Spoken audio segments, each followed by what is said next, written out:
예, 우리 이 시간 다 같이 기도하시면서 금요기도에 시작하겠습니다. 사랑의 하나님 아버지 감사합니다. 오늘 이 저녁에도 주님께서 우리를 인도하여 주시고 하나님의 품에 아버지 예배하게 해주시니 감사합니다. 하나님 아버지, 우리가 이 시간 주님을 만나는 것이 기쁨이 되게 하시고 우리를 찾아오시는 예수님을 우리가 맞아들이게 하여 주시옵소서.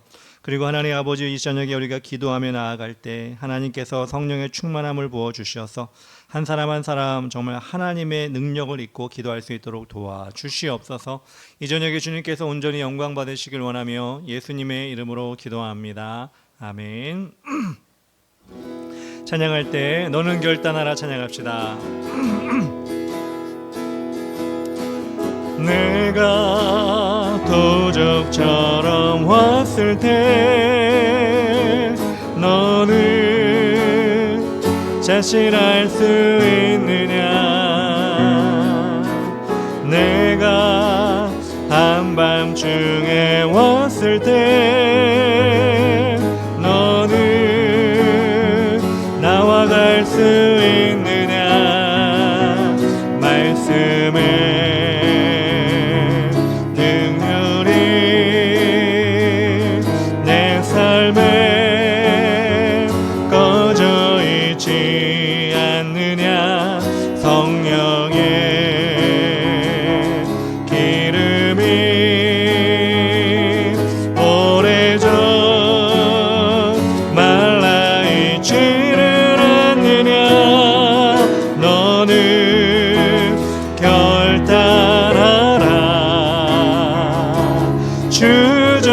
주저하거나 머뭇거릴 시간은 없다.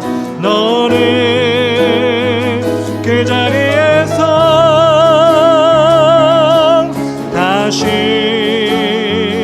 거듭나야 한다. 너는 결단하라. 세상 소리를 닫고 말씀에 불을 켜야 한다. 불을 가진 자만이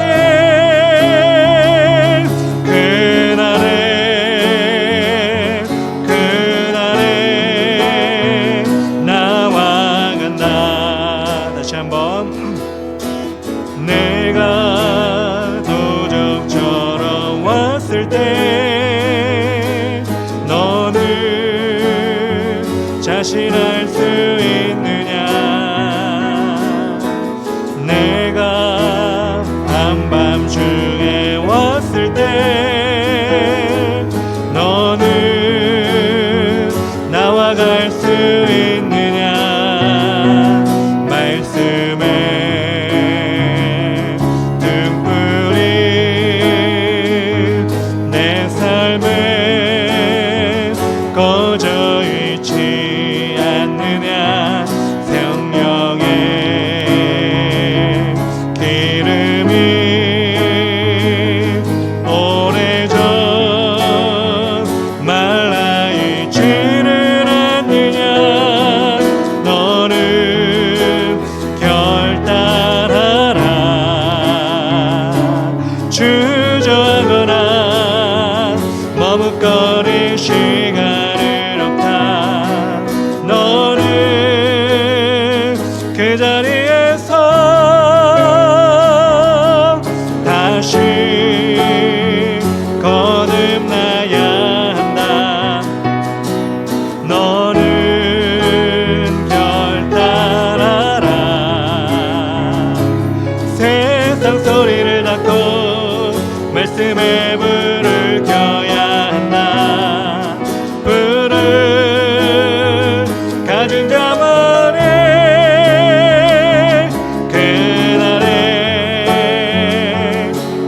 그날에 나와 간다. 아멘. 너 근심 걱정 와도 어려운 일 당해도 걱정 말아라. 주 너를 지키니 위험한 일 당해도 슬픈 일이 와도 걱정 마.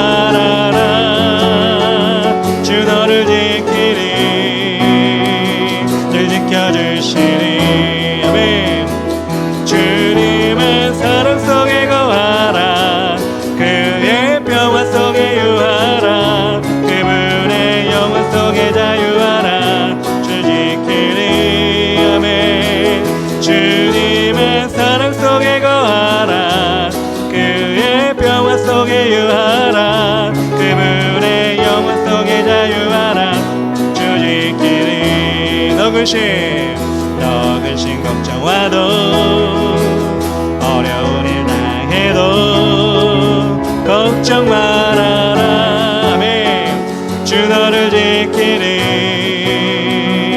위험한 일 당해도 무슨 일이 와도 걱정 말아라. 주 너를 지키리. 늘 지켜주시리. 주님은 사랑 속에 거하라. 그의 평화 속에 유하라. 그분의 영원 속에 자유하라. 주 지키리. 아멘. 주님은 사랑 속에 거하라. 그의 평화 속에 유하라. 그분의 영원 속에 자유하라. 주 지키리. 주님의 사랑 속에 주님의 사랑 속에 거하라. 그의 평화 속에 유하라. 그분의 영원 속에 자유하라. 주 지키리. 그님의 사랑 속에 거하라. 그의 평화 속에 유하라. 주분의 영원 속에 자유하라. 주 지키리. 아멘. 내가 어둠 속에서 헤맬 때에도 주님은 함께 계셔. 내가 시험 당하여 괴로울 때도 주님은 함께 계셔. 기뻐 찬양하네.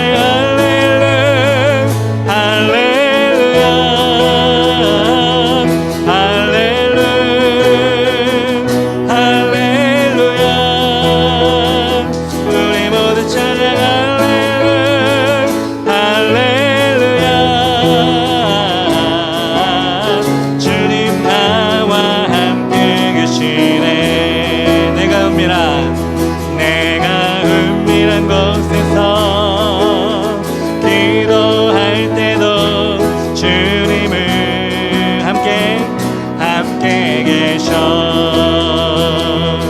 내가 아무도 모르게 선한 일 할 때도 주님은 함께 계셔. 기뻐 찬양하네.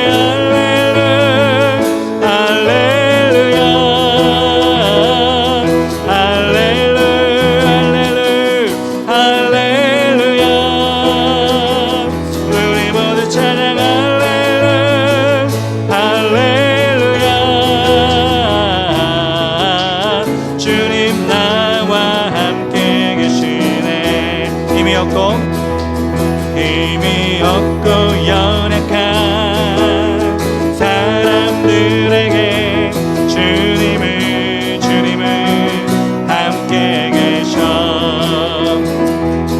세상 모든 형제와 자매들에게 주님은 함께 계셔. 기뻐 찬양하네.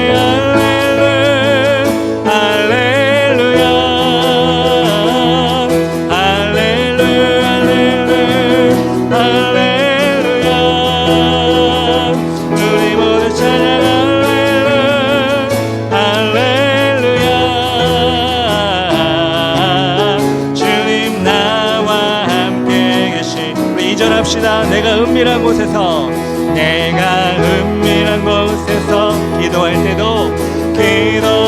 때도 주님은 그곳에 함께 계셔. 내가 아무도 모르게 아멘 선한 일 할 때도 주님은 함께 계셔. 아멘. 기뻐 찬양하네.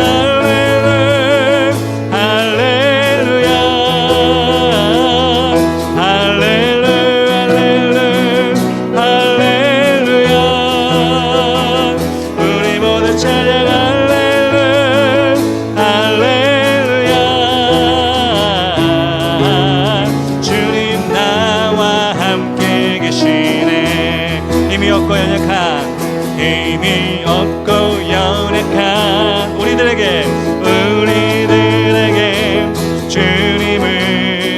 계십니다. 함께 계셔 세상 모든 형제와 자매들에게 주님은 언제나 함께 계셔 기쁜 찬양하네 할렐루야 할렐루야 할렐루야 할렐루야 우리 모두 찬양 할렐루야 주님 나와 함께 계시네 주님 찬양하며 기뻐 찬양하네 할렐루야 할렐루야 할렐루야 언제나 할렐루야 우리 모두 찬양 할렐루야 할렐루야 주님 나와 함께 계시네 만왕의 왕 내 주께서 왜 고쳐 당했나 이 벌레 같은 날 위에 그 보혈을 렸네 아멘 십자가 내가 처음 볼 때 나의 맘의 큰 고통 사라져 오늘 믿고서 내 눈 밝았네 참 내 기쁨 영원하도다 늘 얻어 속죄함 아닌가 긍휼함과 그 은혜 말할 수 없도다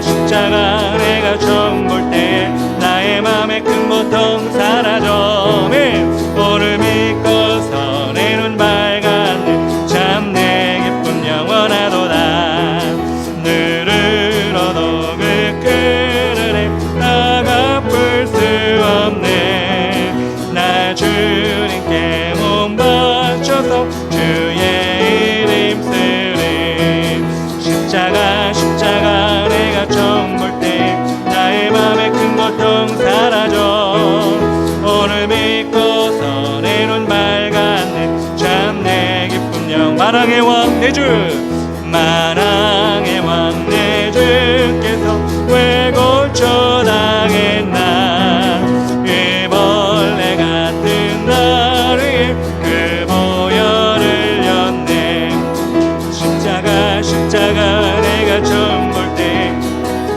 큰 고통 사라져 오늘 믿고서 내 눈 밝았네 참 내 기쁨 영원하도다 주 십자가 못 박힘은 속죄함 아닌가 그 긍휼함과 그 은혜 말할 수 없도다 십자가 내가 처음 볼 때 나의 맘의 큰 고통 사라져 오늘 믿고서 내 눈 밝았네 참 내 기쁨 영원하도다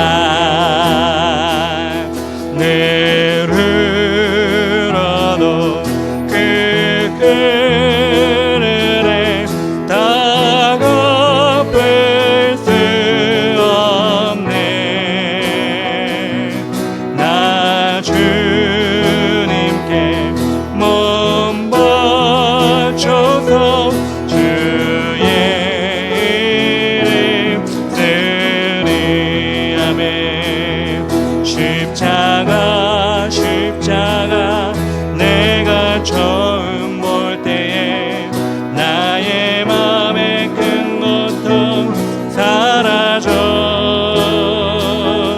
오늘 믿고서 내 눈 밝았네 참 내 기쁨 영원한 십자가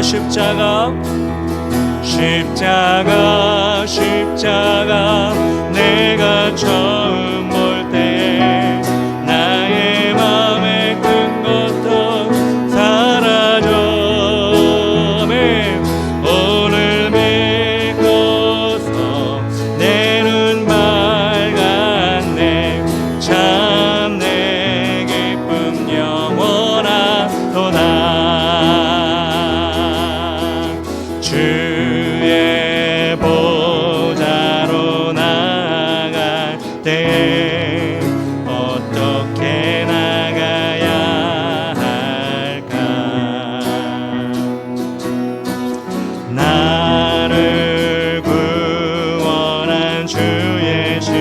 십자가 그것을 믿으며 가네.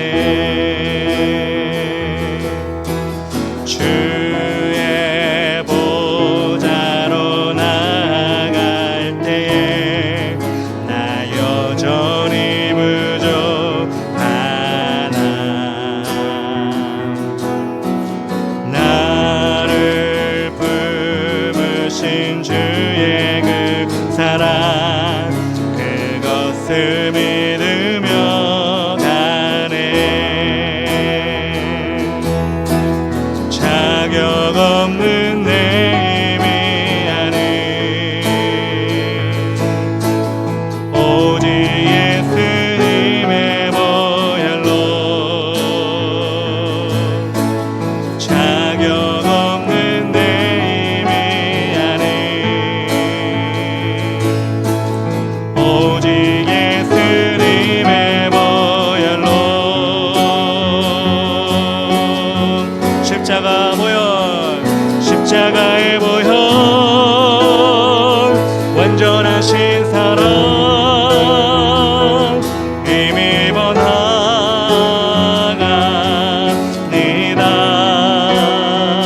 십자가의 보혈 완전하신 사랑함에 힘입어 예배합니다. 우리 한 번 더 고백합시다. 주의 보좌 주의 보좌로 나아갈 때에 어떻게 나가야 할까. 나를 구원한 주의 십자가 그것을 믿으며 가네. 주의 보좌로 나아갈 때 나 여전히 부족하나. 나를 품으신 주의 그 사랑 그것을 믿으며 가네. 자격 없는 내 힘이 아닌 오직 예수님의 보혈로 아멘. 자격 없는 내 힘이 아닌 오직 예수님의 보혈로 십자가 보혈 십자가의 보혈 완전하신 사랑 힘입어 나아갑니다.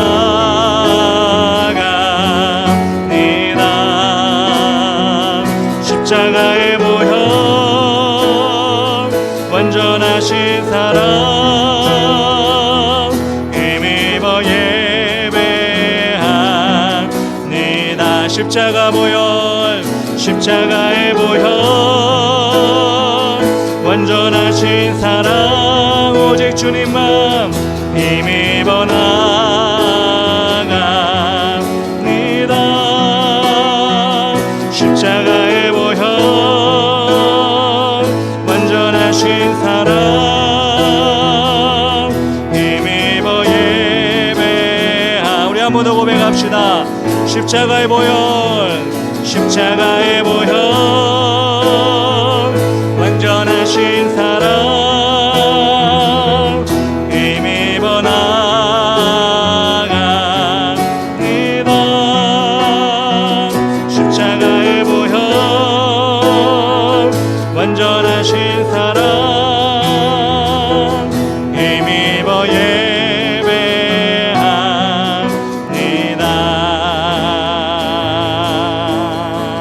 우리 시간 기도하며 나아갈 때 하나님 우리가 이 시간 십자가의 보혈을 의지하며 나아갑니다. 특별히 하나님 아버지 일주일 동안도 우리 마음대로 우리 뜻대로 살았습니다. 아버지 시간 오기 전까지도 세상 것에 취하여 때로는 아버지 하나님 잊어버리고 살았습니다. 용서하여 주시옵소서. 이 시간 정결한 마음 허락하여 주시옵소서. 십자가의 보혈이 우리 심령에 흐르게 하여 주시옵소서. 주님만 보게 하여 달라고 주의 이름 부르며 기도하며 나아갑시다. 주여 십자가의 보혈 완전하신 사랑함에 힘입어 나갑니다.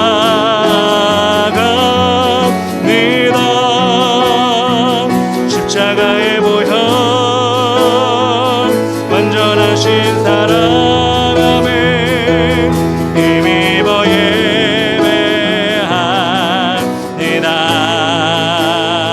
예배합니다. 우리 한 번 더 기도하며 나아갑시다. 하나님, 우리의 믿음의 절대값, 우리가 하나님께 기도하며 우리 하나님과 호흡한 시간이 얼마나 됩니까?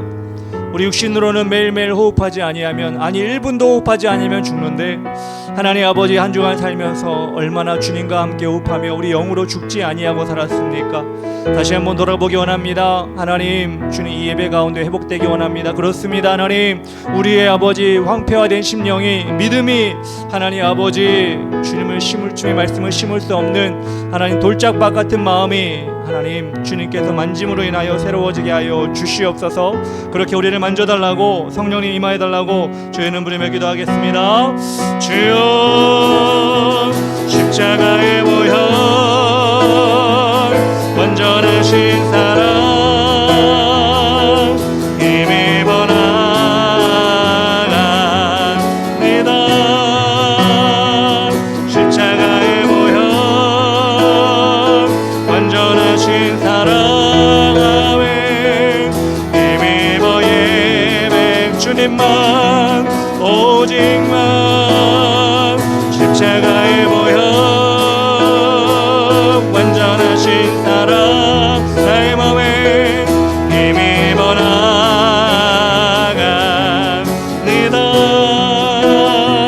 십자가의 보혈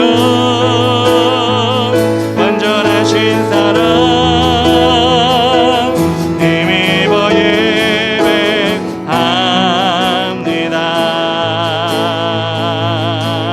예배합니다. 하나님 아버지 감사합니다. 십자가의 보혈, 그 예수님의 그 능력이 우리에게 덧입힌 바 되기를 원합니다.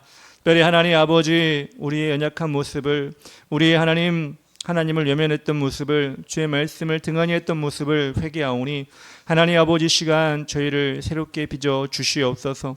하나님, 우리가 정말 주님의 자녀임을 다시 한번 깨닫고 확신하는 시간 될 수 있도록 도와 주시옵소서. 예수님의 이름으로 기도합니다. 아멘. 우리 말씀을 볼 때 느헤미야 11장 1절부터 9절까지 말씀 우리 함께 보도록 하겠습니다. 제가 1절 읽겠습니다.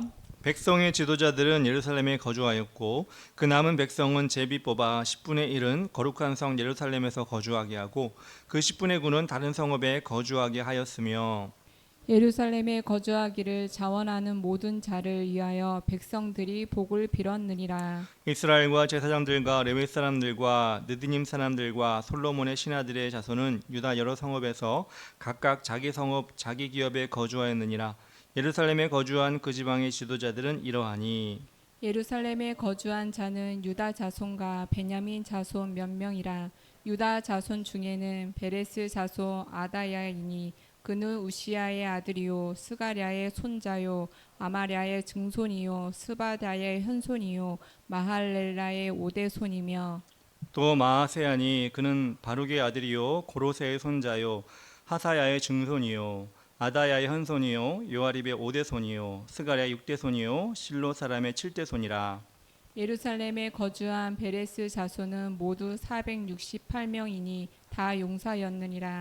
베냐민 자손은 살루이니 그는 무슬람의 아들이요 요에스의 손자요 부다야의 증손이요 골라야의 현손이요 마아세야의 오대손이요 이디엘의 육대손이요 여사야의 칠대손이며 그 다음은 갑베 살레 등이니 모두 928명이라. 다같이 시그리의 아들 요엘이 그들의 감독이 되었고 하스누아의 아들 유다는 버금이 되어 성읍을 다스렸느니라. 아멘. 오늘 느헤미야 11장 1절부터 9절까지 말씀, 예루살렘을 지키는 복된 사람들이라는 제목으로 우리 하나님 말씀을 같이 나누기를 원합니다. 우리 대한민국의 총 인구수가 좀 줄어들긴 했지만, 줄어들고 있는 추세라고 하지만 5,110만 명이라고 합니다. 그 중에 그 인구 중에 서울에 거주하고 있는 사람은 930만 명, 그렇게 기록이 되어 있습니다. 전체 인구의 18% 정도가 서울에 머물고 있다는 것입니다. 그런데 여러분, 서울의 면적이 우리나라 전체 면적의 몇 프로가 되는지 아십니까?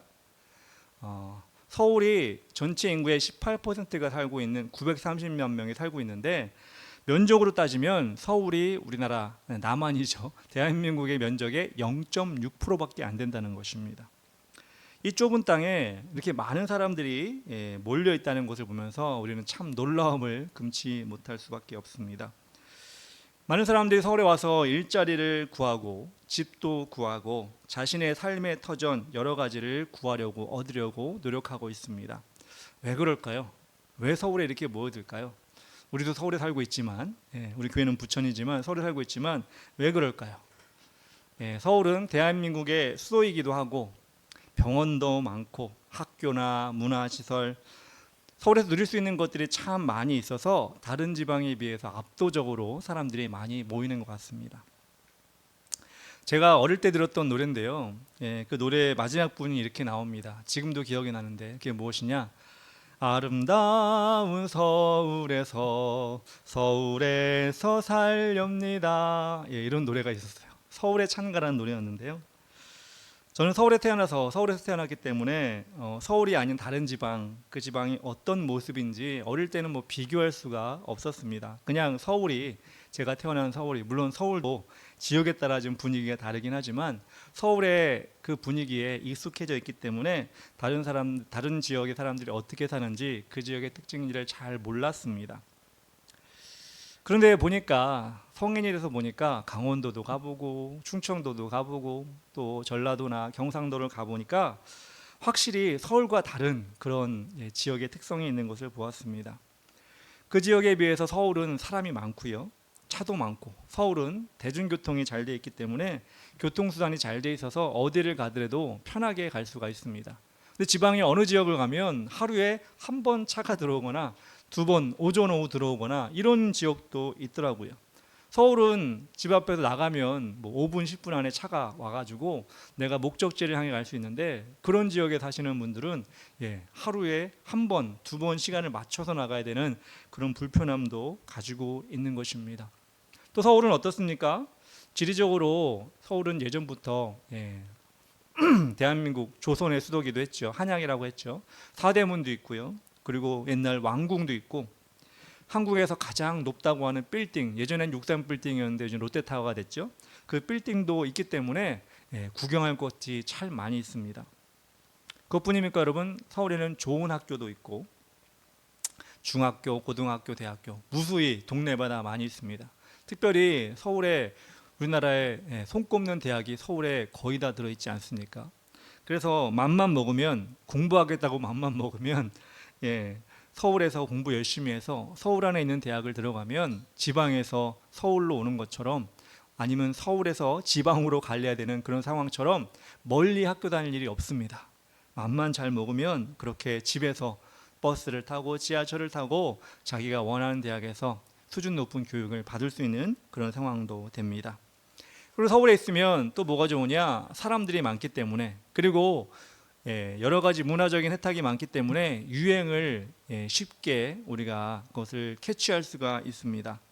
그래서 다른 지역보다, 이렇게 말하면 그렇지만 농촌 지역이나 어촌 지역이나 멀리 떨어져 있는 섬 지역들보다 이 문화적으로 쉽게 우리가 받아들일 수 있기 때문에 그 유행을 쫓아갈 수 있다, 이런 이점을 가지고 그것 때문에 서울을 선망의 대상으로 생각하는 사람들도 많이 있습니다. 그래서 제가 말한 이 모든 이유가 있다 보니까 서울은 정말 포화 상태가 되었다, 인구가 포화 상태가 되었다라고 말할 정도로 지금 서울에는 사람들이 꽉 차 있습니다. 근데 여러분, 오늘 본문에 보니까 느헤미야 시대, 그 시대에 이스라엘의 수도였던 예루살렘은 어땠는지 우리가 살펴보기를 원하는데요, 느헤미야 7장 4절에 이렇게 나와 있습니다. 예루살렘의 모습이죠. 4절 그 성읍은 광대하고 그 주민은 적으며 가옥은 미처 건축하지 못하였음이니라. 이렇게 나옵니다. 예루살렘이라고 하면 우리는 이스라엘의 수도 예루살렘 성전이 있던 그 지역이 정말로 번화하고 크고 많은 사람들이 모여 있을 거라고 생각을 하는데, 이 느헤미야 시대에 보니까 그 지역에 사람들이 없었다는 거예요. 가옥도 집도 많이 없었다는 거예요. 땅은 광대한데 사람이 많이 앉아 있었다, 이런 상황이었습니다. 예전 한때는 왕궁도 있었고요, 성전도 삐까뻔쩍하게 금으로 장식된 성전도 있었기 때문에 이스라엘의 중심이었지만, 지금은 바벨론의 멸망을 당해서 모든 것이 황폐화되어 버린 것입니다. 그래서 그전처럼 사람도 살지 않고 사람도 오려고 하지도 않고 건물도 많이 무너져서 살 수 있는 지역도 별로 없었습니다. 그래서 명칭은 수도였고 명칭은 예전부터 시온성 예루살렘이라고 하지만 그 전의 상태를 유지하지 못하고 있는 것이었습니다.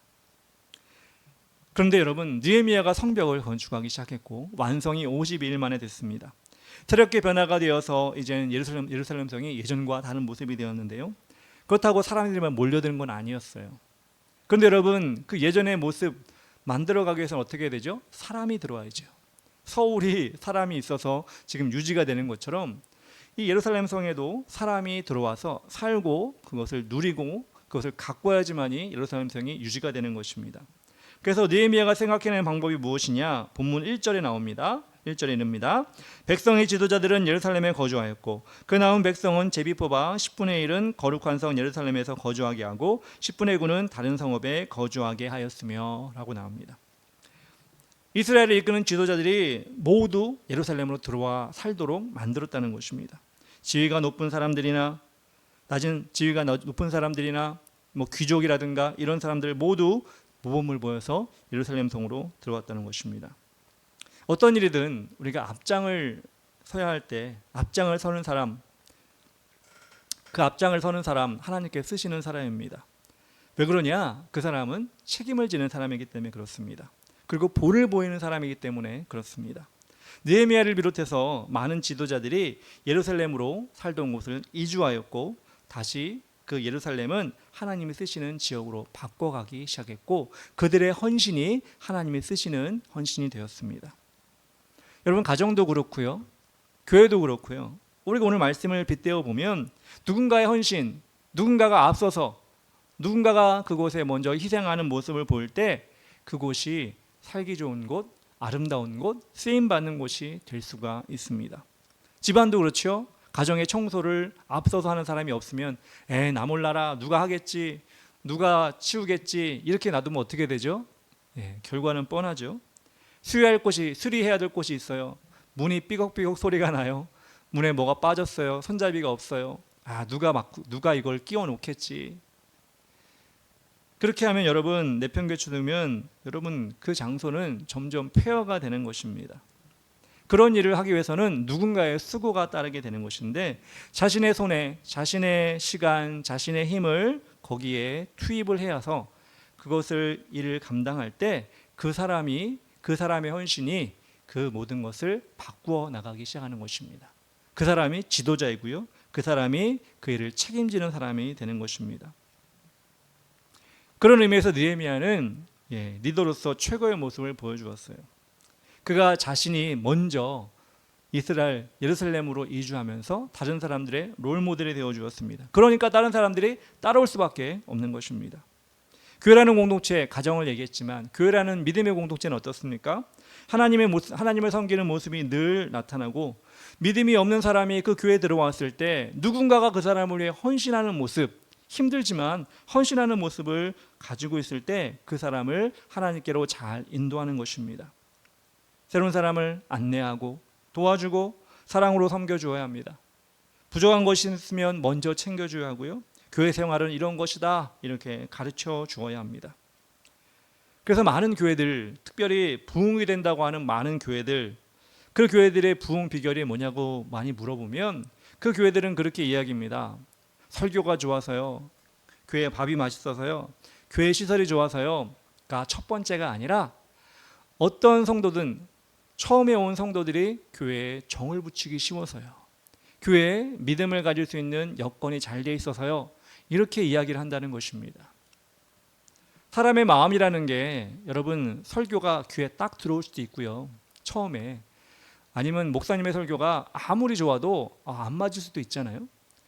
교회 음식, 교회 식당 마찬가지입니다. 사람 입맛이 천차만별이기 때문에 교회 왔는데 밥을 공짜로 준다 할지라도 내 입맛에 안 맞네, 너무 시네, 너무 짜네, 너무 싱겁네, 이럴 수 있잖아요. 교회 시설이 좋아도요, 자신의 집이 더 좋은 집이 있잖아요. 내 집은 48평에 모든 것이 최첨단이다. 근데 교회가 안 그럴 수 있잖아요. 근데 여러분, 그것들은 다 좋고 안 좋고 사람마다 경중이 있을 수 있지만 한 가지 다 마음이 동일하게 작용하는 것은 무엇이냐? 사랑을 베풀어 줄 때, 부유한 사람이든 그렇지 못한 사람이든 정상인이든 장애인이든 사랑을 베풀어 줄 때 그 교회에 와서 그 사람이 하나님의 자녀가 되는 것이 쉽다는 것입니다. 그걸 누가 하느냐? 여러분, 지도자. 난 지도자 아닌데. 아니요, 하는 사람이 책임자가 되고 지도자가 되는 것입니다. 어떤 직책을 맡겨줬다고 하는 것이 아니라 내가 부담감을 가지고 내가 그것에 설선수범해야지, 내가 그 사랑을 전해야지 라고 마음 먹으면 그 사람을 하나님이 쓰시는 거예요. 가정에서도 마찬가지고 교회에서도 마찬가지고, 고장나도 내일이 아니야, 지저분해도 내일이 아니야, 새신자가 와도 내일이 아니야, 저 사람이 헤매도 내일이 아니야, 이러면 그 가정에서나 그 교회에서나 그 사람은, 이렇게 말하면 좀 그렇지만, 쓸모없는 사람이 되는 거예요. 그냥 왔다 갔다 하는 사람, 거기 머물러 있는 사람으로 끝나는 거예요. 근데 하나님은 지도자가 되길 원하시고 주인이 되길 원하시는 거예요. 교회 안에서나 가정 안에서나. 없는 일도 찾아가면서 하고 없는 사랑도 베풀어서 그 사람을 변화시키고 하나님께로 이끌어가는 그런 모습을 하나님께서는 원하시고, 그런 사람을 한 사람 한 사람을 기억하였다가 쓰시게 되는 겁니다. 제가 이번 주에 우리 윤세홍 형제, 등록했던 형제랑 같이 점심 식사를 하는데요. 처음으로 온 성도이기도 하고 또 그 성도가 좀 청년의 나이잖아요. 20대이기 때문에 제가 좀 밥을 먹거나 이러면서 좀 긴장을 했어요. 긴장을 하면서 어떤 얘기를 해야 되나, 어떤 마음을 가지고 있나, 이런 생각을 많이 했습니다. 그러면서도 내가 좀 준비가 부족했다, 어떤 이 사람의 마음을 좀 알아가는 그런 게 준비가 좀 부족했다, 이런 생각을 했어요. 물론 전회교회 때 청년들 많이 상대를 하고 또 중고등학생들도 많이 이야기를 했지만 그때는 그냥 어떻게 보면은 그 파트를 맡은 사역자로 했는데, 이제 담임 교육자가 되다 보니까 그런 것이 여러모로 많이 제 스스로가 느끼게 되더라고요. 내가 이게 부족하구나, 내가 이렇게 더 질문을 하고 이런 식으로 내가 이 사람을 이끌어 갔으면 좋았을 텐데 지나고 나니까 참 내가 부족했구나, 이런 생각을 많이 했습니다. 저뿐 아니라 여러분도 그렇지 않을까요? 여러분에게도 분명히 새신자가 눈에 보일 것이고, 여러분에게도 분명히 그가 이곳에서 적응을 잘할 수 있도록 그 마음을 열어야 되는 그 마음도 여러분 아마 느끼게 되실 겁니다. 그런데 우리는 그것을 혹시나 외면하거나 내일이 아니야, 나는 그것과 상관없어, 이렇게 하고 여러분 지나치진 않는지요? 담임교육자나 사모님이나 하는 거지 내가 그렇게까지 할 필요가 있을까? 여러분, 그런 마음을 가지고 있다면 여러분, 하나님께서 여러분을 우리 주의 길을 가는 교회 성도로서 쓸 수 없는 사람이 여러분 스스로가 만들어가는 것입니다. 나를 목종시키고 내가 이것이 부족하면 그것을 하나님께 구하면서 새로운 성도뿐만 아니라 내 교회 안에서 해야 될 일들이 무엇인지, 하나님께서 원하시는 것이 무엇인지를 우리가 정말 느끼고 체험하고 그것을 실천할 것이 교회 생활이지, 그냥 왔다 갔다 누군가가 해주는 헌신과 누군가가 베풀어주는 사랑만 받고 돌아가겠다, 평생 그렇게 신앙생활하면 그 사람은 정말 하나님이 기뻐하시는 성도로서의 삶을 살고 있는 것이 아닙니다. 불행히도 제가 큰 교회는 다녀보진 않았지만, 아주 큰 교회는 다녀보지 않았지만, 그래도 중형교회든 작은 교회든 그렇게 신앙생활, 그렇게 교회 생활 하시는 분을 제가 많이 본 적이 있어요. 그냥 왔다 갔다 뭐 시키면 안 해요, 그리고 도망가고, 뭘 해봅시다, 그럼 부담됩니다, 저는 못하겠습니다, 이렇게 자리를 빼고. 여러분들, 오늘 느헤미야 그 지도자들이 이 예루살렘 성에 순종하여 들어와서 그들이 자리를 잡았던 것은 여러분 큰일이에요. 여러분, 이사하는 게 쉬운 일이 아니잖아요. 갑자기. 그리고 황폐한 예루살렘에 들어오는 것이 쉬운 일이 아니잖아요. 근데 그들은 순종함을 통해서 그들이 하나님께 쓰시는 사람으로 자리매김했다는 것입니다. 두 번째로 느헤미야는 지도자뿐만 아니라 이스라엘 일반 백성들에게도 제비를 뽑아서 10분의 1 가정이 예루살렘으로 들어오도록 했습니다. 즉 이스라엘의 전 국민 중에 10분의 1을 예루살렘으로 들어와서 같이 살도록 했다는 것입니다. 좀 전에도 말했지만 하루아침에 삶의 터전을 옮기는 것이 쉬운 일이 아니죠. 그런데 느헤미야는 하나님의 일하심을 믿고 이스라엘 백성들에게 제비를 뽑았어요. 너가 아니라 우리 하나님께서 행하신 일을 기대합시다. 그러면서 제비를 뽑아서 그 제비대로 순종하도록 만들었습니다. 인간적으로 여러 가지를 재고 따지고 깊이 들어가면 우리는 순종할 수가 없습니다. 하나님이 원하시면, 하나님 주신 기회라고 생각하면, 하나님 주신 명령이라고 생각하면 내가 예루살렘을 지키는 그 자리로 가야겠다. 이렇게 사람들이 순종했다는 것입니다. 그렇게 순종했을 때 다른 이스라엘 백성들이 어떻게 했느냐? 2절에 이렇게 나옵니다. 예루살렘에 거주하기를 자원하연 모든 자를 위하여 백성들이 복을 빌었느니라.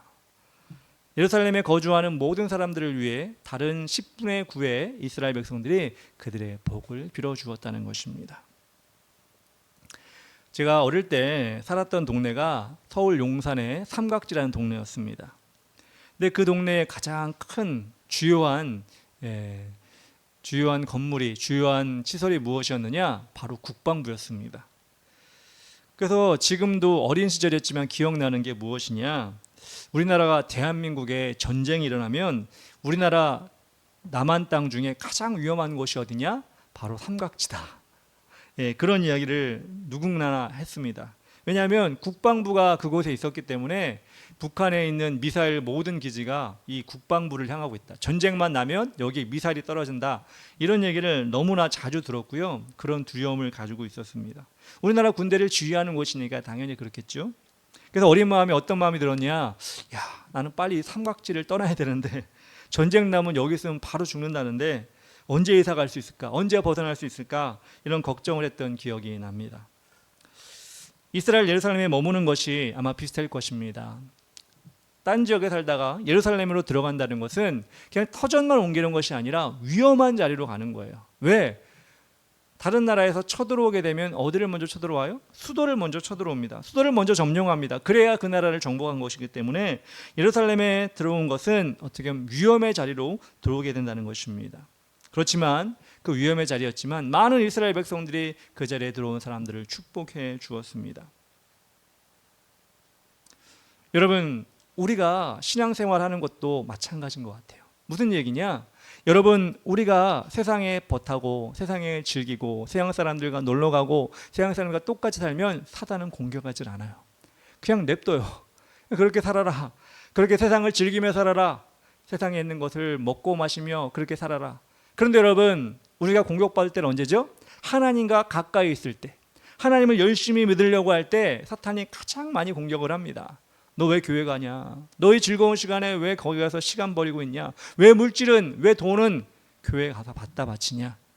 하나님과 가까이 있으면 있을수록 사단의 공격이 더 심하게 들어옵니다. 예배드리는 자리에서도 마찬가지입니다.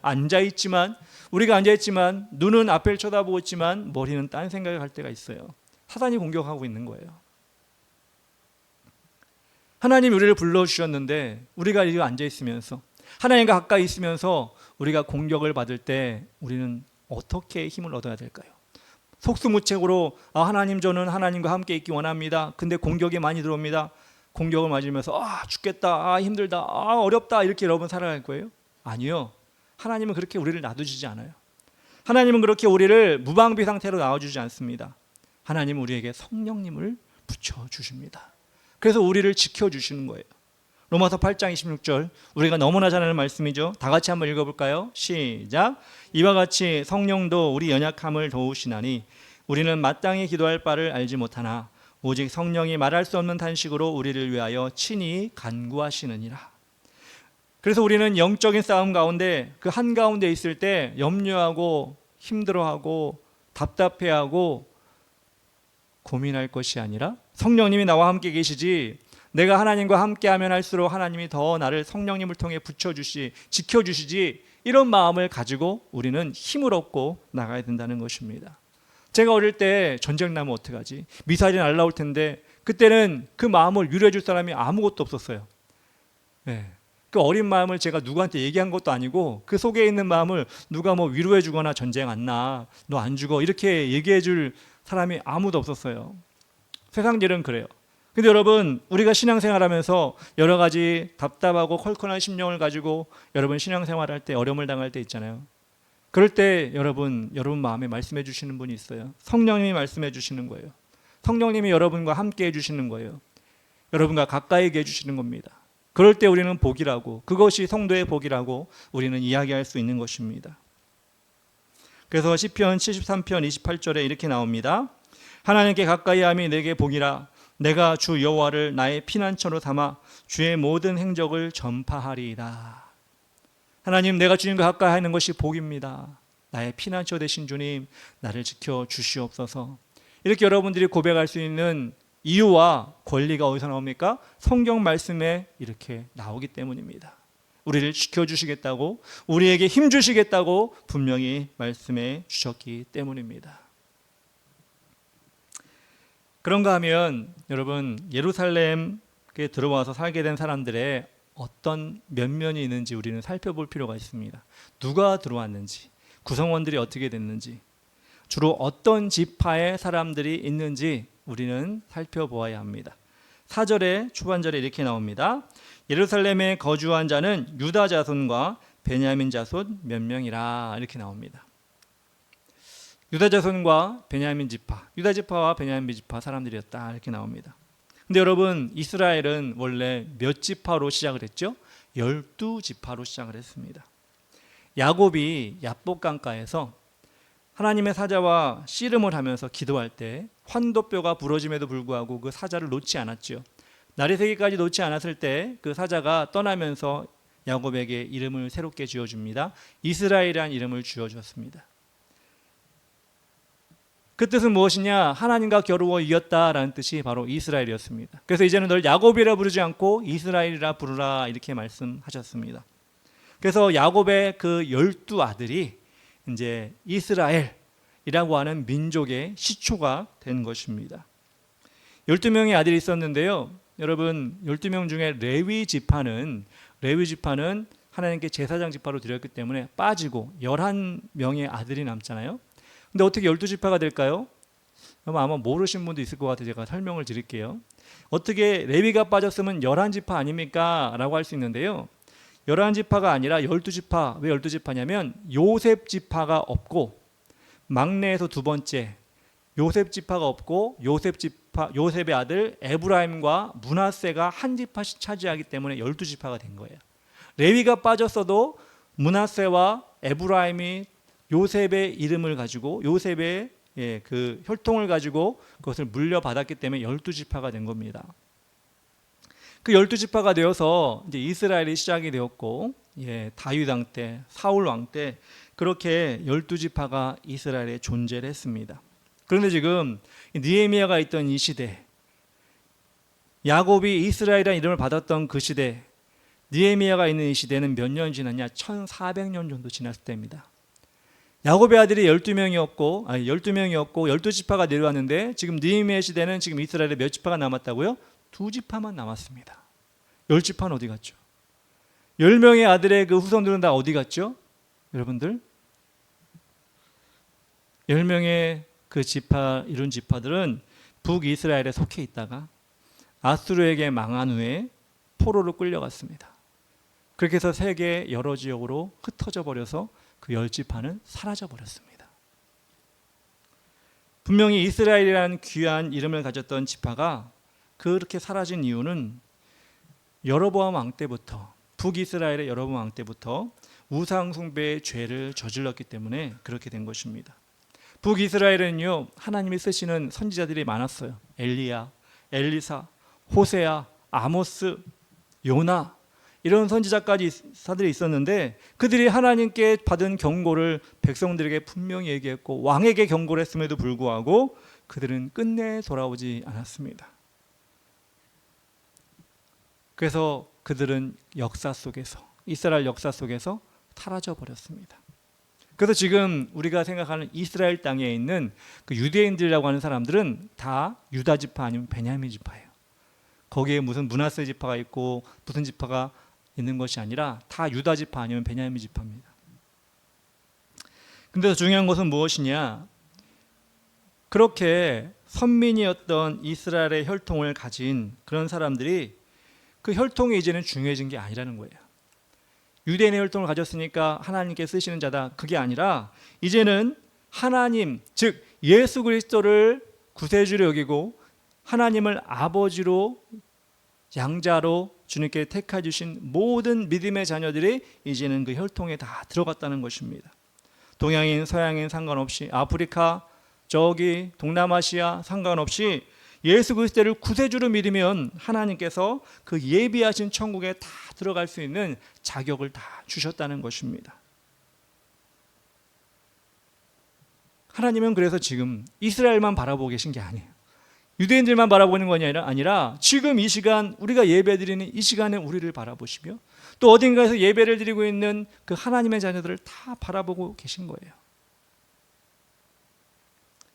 그런 하나님의 자녀들이 바라봐야 할 것은 오늘 성경에도 나와 있는 것처럼 하나님의 시야에서 사라지지 않는 것입니다. 사라져버린 그 열 지파와 같이 하나님의 시야에서 사라지는 것이 아니라 하나님이 불러주신 거룩한 성 예루살렘은 그 예루살렘을 자신의 마음에, 거룩한 하나님의 성전을 자신의 마음에 모시고 또 우리를 불러주신, 우리를 속하게 하신 그 교회, 우리는 주의 길을 가는 교회죠. 그 교회에서 제가 좀 전부터 말씀드린 헌신하는 자, 책임을 가진 자, 지도자로서 그 역할을 다하고 연약한 영혼을 세워주는 그런 믿음의 든든한 보튼목이 되는 그 모습을 우리에게 기대하고 계신다는 것입니다. 지금 우리가 머무는 하나님의 나라 아무도 볼 수 없죠. 믿지 않은 사람한테 우리는 하나님의 나라를 기다려, 우리는 교회 안에서 하나님의 나라를 건설하고 있어, 이렇게 얘기를 하면 그 사람들은 안 보인다고, 미쳤다고, 무슨 짓이냐고, 뭐 하는 지금 쇼를 하고 있냐고 이렇게 얘기할지 모르겠어요. 그렇지만 우리는 주님이 오시는 그날까지 우리가 거하게 될 천국과 같은 영원한 나라를 우리 안에, 우리 교회 안에 만들도록 노력하기 위해, 그것을 우리에게 사명으로 주시기 위해서 하나님이 우리를 불러주신 것입니다. 예배만 열심히 드리면 되지요. 찬양만 열심히 하면 되지요. 헌금만 열심히 내면 되지요. 물론 예배, 우리가 교회 생활하는 가운데 예배나 찬양이나 헌금이나 기도나 이런 모든 것도 포함이 되지만 우리는 교회 안에서 해야 될 사역들이 있어요. 좀 전에 말씀드린 것처럼 교제를 해야 되고 교육을 해야 되고 많은 사람들을 섬기는 일들을 해야 됩니다. 하나님은 그런 사람들을 성경에서 어떤 사람이라고 얘기하냐면 이기는 자라고 말씀합니다. 세상의 풍조를 이기는 자, 세상의 이기적인 마음을 가지고 살아가는 사람 가운데 하나님의 뜻을 가지고 이기는 자, 죄를 이기는 자, 교회를 이기게 만드는 자, 그 심령이 이김으로 인해 뜨거운 자, 그런 사람들을 우리를 그렇게 불러주신다는 것입니다. 요한계시록 3장 12절에 이렇게 나옵니다. 이기는 자는 내 하나님 성전의 기둥이 되게 하리니 그가 결코 다시 나가지 아니하리라. 내가 하나님의 이름과 하나님의 성 곧 하늘에서 내 하나님으로부터 내려오는 새 예루살렘의 이름과 나의 새 이름을 그의 위에 기록하리라. 기둥이 한번 세워지면 기둥 빼는 일이 있나요? 없나요? 없죠. 그거는 건물을 무너뜨리는 거잖아요. 근데 하나님께서 뭐라고 그래요? 이기는 자는 성전의 기둥으로 삼아서 다시는 빼지 않겠다, 이렇게 말씀하고 있는 거예요. 여러분들, 이기는 어디서 이겨야 돼요? 천국에 가서 이기는 게 아니라 지금 세상에서 이겨야 되는 거예요. 천국에 가면 다 이기는 자죠. 거기서 우리가 죄악을 이길 일이 뭐가 있으며 악한 자를 이길 일이 뭐가 있습니까? 우리가 살고 있는 지금 이곳에서 죄악과 악한 자와 세상 여러 가지 하나님을 대적하는 것을 이기는 것이 우리가 이기는 모습입니다. 천국에서 하나님께서는 우리에게 새로운 이름을, 그 기둥과 같은 우리에게 새로운 이름을 주신다고 말씀하셨어요. 느헤미야 11장 우리가 1절부터 9절까지 읽었는데요, 30 몇 절까지 읽다 보면요 이름이 엄청나게 나옵니다. 느헤미야서는 여러분 읽어보시면 알겠지만, 전에도 우리가 읽었지만 이름이 많이 나옵니다. 그 귀한 이름이죠. 그 귀한 이름이 하나님께 귀하게 쓰시는 사람들의 이름입니다. 그런데 여러분, 천국에서는 뭐라고 말씀하시죠? 계시록 3장 12절에 보니까 새 이름을 주신다. 하나님이 우리에게 새 이름을 주신다. 이렇게 말씀하시는 것입니다. 저는 이 성경을 읽으면서 그런 생각을 했어요. 하나님이 그러면 내가 천국에 가면 하나님이 나를 내 이름 장혁아 이렇게 불러주지 않고 나에게 새 이름을 주실 것 같아. 주신다고 말씀하셨으니 그 이름을 주실 텐데 어떤 이름일까? 상상을 해봤어요. 저의 믿음에 합당한 이름을 주지 않을까? 물론 제가 하나님이 어떤 이름을 주실지 1도 생각이 상상이 안 됩니다. 근데 새 이름을 주신다고 하니 새 이름을 받을 기대는 하는데 그 어떤 이름일지는 모르겠어요. 어렴풋이 짐작하기로는 나의 믿음의 모습을 하나님이 이름으로 지어주지 않을까라는 생각을 합니다. 여러분의 이름은 어떤 이름이 될까요? 여러분이 천국에서 만나는 하나님은 여러분에게 어떤 이름을 예비해 주셨을까요? 주시고 계실까요? 우리 세상에서는 자신의 이름에 불만을 가진 사람 많이 있잖아요. 부모님이 나에게 이상한 이름을 만들었어. 이름을 가지고 내가 큰 낭패를 당했어. 여러분 이런 사람이 있어서 이름을 바꾸기도 하고 그러잖아요. 근데 하나님이 주신 이름은 바꿀 필요가 없잖아요. 영원히 천국에서 우리를 불러주실 그 이름일 텐데 여러분 그 이름은 어떻게 바뀔까? 제가 어렴풋이 상상하는 것처럼 저의 믿음에 맞게 이름을 불러주시지 않을까라는 생각을 합니다. 그것도 기대를 하면서 우리가 신앙생활해야 되지 않을까요? 천국도 기대하고 하나님이 나를 불러주실 때 그 이름도 기대하면서 우리가 신앙생활할 때 우리는 정말 천국을 우리 눈앞에 둔 것처럼 신앙생활하는 그런 모습이 아닐까라는 생각을 합니다. 오늘 느헤미야 말씀을 보면서 여러분들 우리에게 주시는 메시지가 무엇입니까? 우리에게 주신 믿음의 자리를 우리가 책임을 지고 힘을 다해 손해를 보더라도 우리가 마음과 정성과 책임을 다해 우리가 솔선수범할 때 하나님께서는 기뻐하신다는 것을 여러분 기억하셨으면 좋겠습니다. 그리고 우리의 마음의 성전 예루살렘 성전이 여러분에 잘 유지되고 세상 속에서 그 성전을 보여주고 교회 안에서도 만들어가는 그런 모습 하나님께서 여러분에게 주실 텐데 그러기 위해서는 여러분 이기는 자가 되어야 됩니다. 우리는 실패하고 넘어지는 자가 아니라 침륜에 빠진 자가 아니라 이기는 자가 되어 천국에서 우리가 받게 될 새로운 이름을 기대하며 살아가는 여러분 되었으면 좋겠습니다. 우리 시간 다 같이 찬양하고 기도하기 원합니다. 예수 이름으로 다 같이 찬양합시다. 예수 이름으로 승리를 얻었네. 예수 이름으로 승리를 얻었네. 할렐루야. 예수 이름으로 나아갈 때 우리 앞에 누가 서리요. 예수 이름으로 나아갈 때 승리를 얻었네. 예수님을 따라 어디든 가리라. 예수님을 따라 언제나 살리라. 할렐루야. 예수님을 따라 나갈 때 밝은 태양빛이 비치고 예수님을 따라 나갈 때 밝은 내일이 있네. 예수 이름으로 마귀는 쫓긴다. 예수 이름으로 병마는 쫓긴다. 할렐루야. 예수 이름으로 나갈 때 누가 나를 괴롭히리요. 예수 이름으로 나갈 때 악마 우리 3절 한 번 더 합시다. 예수 이름으로 마귀는 쫓긴다. 승리합니다. 예수 이름으로 병마는 쫓긴다. 할렐루야. 예수 이름으로 나갈 때 누가 나를 괴롭히리요. 예수 이름으로 나갈 때 악마는 쫓긴다. 아멘. 우리 첫 번째로 기도하기 원합니다. 하나님께서 예루살렘을 지키는 자를 선택한 것처럼 우리에게 주신 마음의 성전과 주의 피값으로 사신 교회를 지키는 하나님의 일꾼이 되기를 원합니다. 믿음의 책임감을 가지고 성도를 섬기며 맡겨진 사명을 잘 감당하는 우리가 되게 하여 주시옵소서. 우리의 이름이 영원히 기록될 하나님의 귀한 이름이 되기를 원합니다. 우리의 믿음을 주님이 오시는 날까지 지키며 승리하는 신앙인이 되기를 원합니다. 세 번째로 우리가 이기는 자가 되기를 원합니다. 영원한 천국의 기둥과 같은 자가 되기 위해 오늘도 기도에 승리하며 응답받는 기도를 은혜를 허락하여 주시옵소서. 여러분의 기도를 하나님께 이끌어달라고 이 세 가지 놓고 다 같이 기도하겠습니다. 주여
주님의 이름으로 기도합니다. 두 번째 기도하며 나갈 때 우리 지역에 소사고 22만 4,628명, 신고번호 14,819명 영혼들을 주셔서 감사합니다. 우리에게 허락하신 영혼을 귀하게 여기며 전도하게 하여 주시옵소서. 한 마리의 잃은 양을 찾아 나서는 예수의 마음을 주시고 끝까지 찾아 사랑으로 섬기며 품을 수 있도록 인도하여 주시옵소서. 교회 주변의 많은 우상들이 무너지게 하시고 절과 우상들이 영들이 예수님 앞에 굴복하며 떠나가게 하여 주시옵소서. 우리 교회가 늘 성령 충만하여 이 지역의 영적인 지도를 바꾸게 하시고 주위에 있는 교회들이 힘들 얻어 부흥하게 하여 주시옵소서. 10분의 1 영혼들을 예루살렘으로 느헤미야가 옮긴 것처럼 이 지역에 방황하는 영혼들 10분의 1 영혼들을 우리에게 허락하여 주셔서 우리 교회가 예루살렘처럼 될 수 있도록 도와달라고 주의 이름 부르며 기도합시다. 주여.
예수님의 이름으로 기도합니다. 아멘. 찬양할 때 우리 함께 기도에다가 찬양합시다.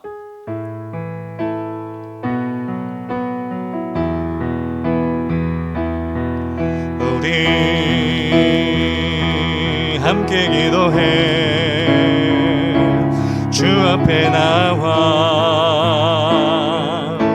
무릎 꿇고 긍휼 베푸시는 주 하늘을 향해 두 손 들고 하늘 문이 열리고 은혜의 빛줄기 이 땅 가득 내리도록 마침내 주 오셔서 의의 빛줄기 우리 위에 부으시도록 우리 함께 기도해 우리 함께 기도해 주 앞에 나와 무릎 꿇고 긍휼 베푸시는 주 하늘을 향해 두 손 들고 하늘 문이 열리고 은혜의 빛줄기 우리 위에 내리도록 마침내 주 오셔서 의의 빛줄기 우리 위에 우리 하늘 문이 열리고 은혜의 빛줄기가 우리 이 땅 교회 가운데 임하기 원합니다. 하늘 문이 열리고 은혜의 빛줄기 이 땅 가득 내리도록 마침내 주 오셔서 의의 빛줄기 우리 위에 부으시도록 아멘. 우리 세 번째로 기도할 때 우리 대한민국을 지켜주시고 선거와 우리 외교적 이슈 가운데 바른 길을 찾고 지도자가 국민들의 사랑으로 통합하며 정직하게 미래를 준비할 수 있는 사람이 선택되고 나올 수 있게 해달라고 기도합시다. 이 나라의 경제 사정이 어려운데 고통받는 국민들 그들을 위해서 건설적이고 지혜로운 법안이 마련되게 하시고 정치인들을 위한 것이 아니라 이 대한민국의 위기를 타개할 수 있는 미래를 준비할 수 있는 그런 법안들과 그런 정책들이 나오게 해달라고 기도하기 원합니다. 미국과 이란 전쟁이 우리가 모르고 있지만 계속되고 있습니다. 끝나지 않고 있는데 완전히 끝나야지만이 지금 문제가 해결되는데 하나님께서 그 전에 끝나게 하여 주시옵소서. 이 나라의 교회를 지켜주셔서 이 사회에 물들지 않고 복음을 잊지 않고 전하며 성령에 충만한 전초기지가 되어 사회를 이끌어가는 공동체가 많이 나오게 하여 주시옵소서. 교회 안에 다음 세대를 익혀주시고 하나님을 경험하고 복음을 헌신하는 주의 용사들이 넘쳐나게 하여 주시옵소서. 다 같이 이름 부르며 기도하겠습니다. 주여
우리 마지막으로 기도하며 나아갈 때 우리 서역 집사 가정을 지켜주셔서 주일 성토하게 하여 주시옵소서. 또 자녀들에게도 복음이 들어가서 하나님의 자녀가 되게 하여 주시옵소서.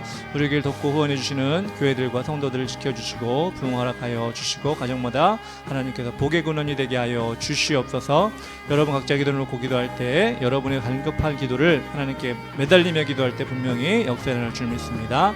내일 모레 거룩한 주일입니다. 여러분 은혜 받는 시간 되게 해달라고 기도하시고, 또 새로운 윤세용 형제도 은혜 받고 계속해서 열심히 나올 수 있게 달라고 기도하시고, 한 가지 더 기도할 때 다음 주 31일 우리가 이주 초청주를 준비하고 있습니다. 안 된다, 힘들다, 못한다, 여러 가지 부정적인 마음을 다 떠나가게 해주셔서 여러분 그렇게 기도하면 좋겠어요. 새로운 영혼이 오면 우리가 어떻게 섬기면 좋을까요? 어떻게 우리가 그 영혼들을 다 믿음으로 사랑으로 섬기면 좋을까요? 안 오겠다, 힘들겠다, 안 올 거야 라고 마음이 아니라 하나님 어떻게 섬기면 좋겠습니까? 저희에게 그 역할을 허락하여 주시고 그런 마음을 허락하여 주시옵소서. 이렇게 기도하면 하나님께서 여러분의 그 마음도 주시고 영혼도 주실 줄 믿습니다. 다 같이 기도하겠습니다. 주여,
주시옵소서.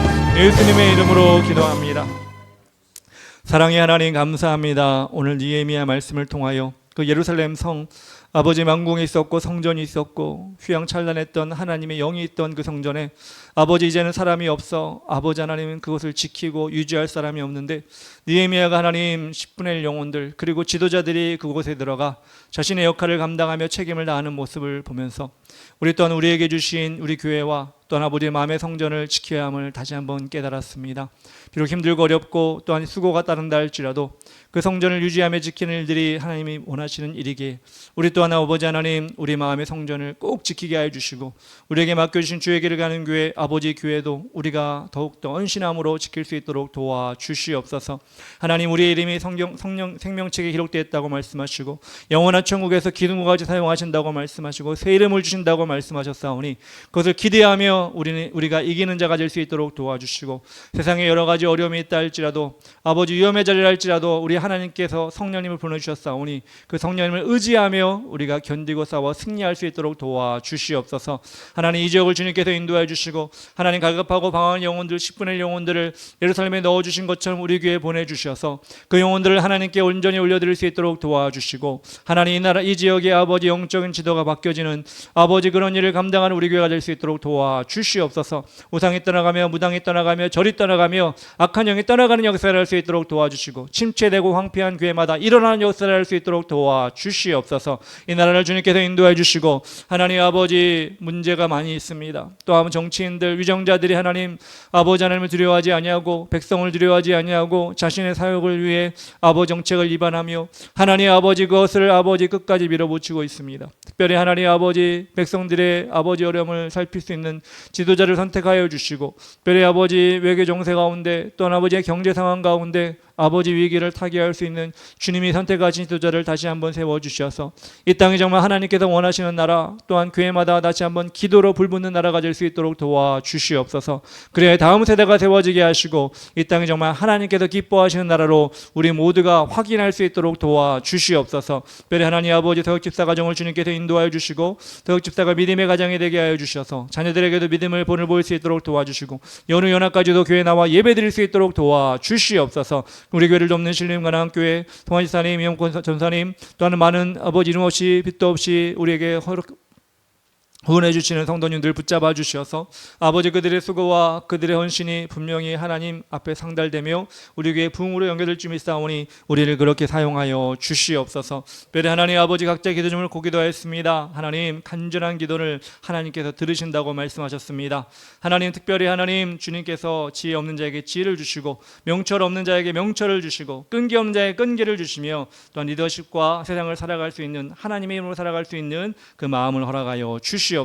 내일 모레 거룩한 주일입니다. 준비된 마음으로 예비된 마음으로 피곤한 몸이 아니라 건강한 몸으로 하나님께 예배하게 해주시고 특별히 윤세홍 형제를 우리에게 보내셨사오니 잘 적응하여서 믿음 가운데 은혜 가운데 우리 귀한 일꾼 될 수 있도록 도와주시옵소서. 다음 주일 31일 이후 초청입니다. 하나님 아버지 우리의 마음이 부정적이고 또한 아버지 낙심으로 끝나는 것이 아니라 우리가 정말 하나님께서 이끌어 가실 것들을 기대하며 소망하며 그 다음 스텝까지도 우리가 기도하며 우리가 발반하게 하시고 그런 가운데 준비되어서 우리가 한 영혼이든 두 영혼이든 10영혼이든 30영혼이든 우리가 받아 그 영혼들을 하나님께 올려드릴 수 있도록 도와주시옵소서. 예수님의 이름으로 기도합니다. 아멘.